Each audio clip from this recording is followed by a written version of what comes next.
There are stories meant to scare children. And there are stories meant to warn the living. This one.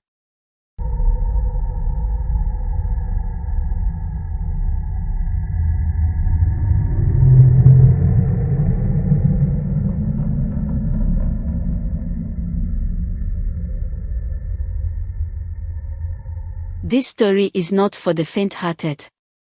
It happened in East Africa. In a famine so cruel that even the sun seemed to hate the land.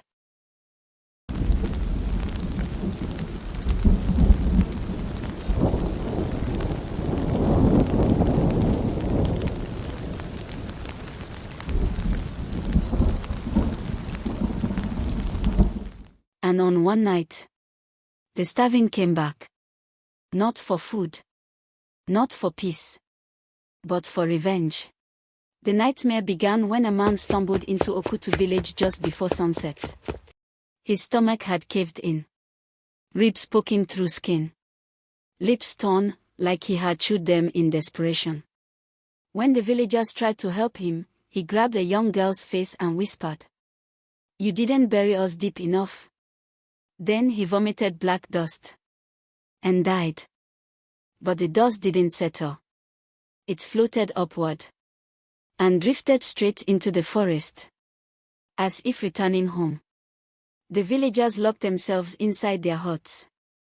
They knew the stories. They just hoped they weren't true. Around midnight, animals fled the forest, running as if something behind them was swallowing sound itself. Then everything stopped. Not quiet. Not silence. Stopped. No breathing. No wind. No footsteps. Not even the crack of firewood. And then a scream. Not human. Not animal. Something in between. Like a person trying to scream with a broken throat. More screams followed. Dozens. Hundreds. All around the village. The villagers clutched their children. Some prayed. Some fainted. And then the footsteps began. Slow. Wet. Dragging.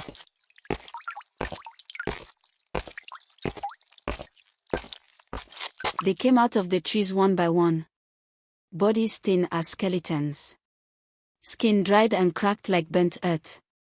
Mouths torn open wider than any mouth should be. As if starvation itself had stretched their faces. Eyes. Gone. Only hollow sockets. Glowing faint red, as if the hunger inside them was burning. Their chests heaved with every breath.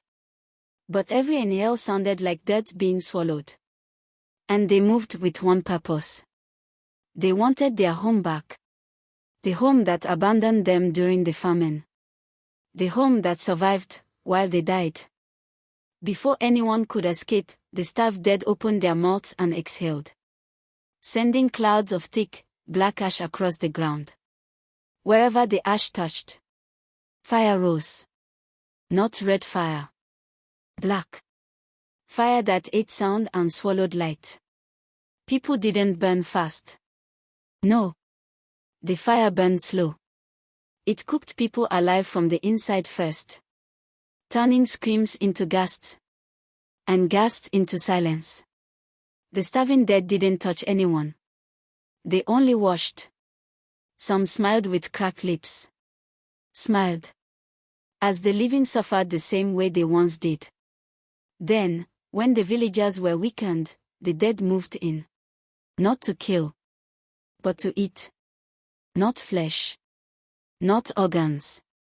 But the fear. The breath. The life. They inhaled people's last breaths. Pulling the souls right out through their mouths. One by one. Okutu village fell. Only one boy survived. Moro. He hid beneath the floor of his hut, watching through cracks as shadows devoured the people he loved. In the final moments, he saw something he would never forget. One of the staff dead. A tall woman with cracked bones and red clay around her neck. Approached the place he hid. She leaned down.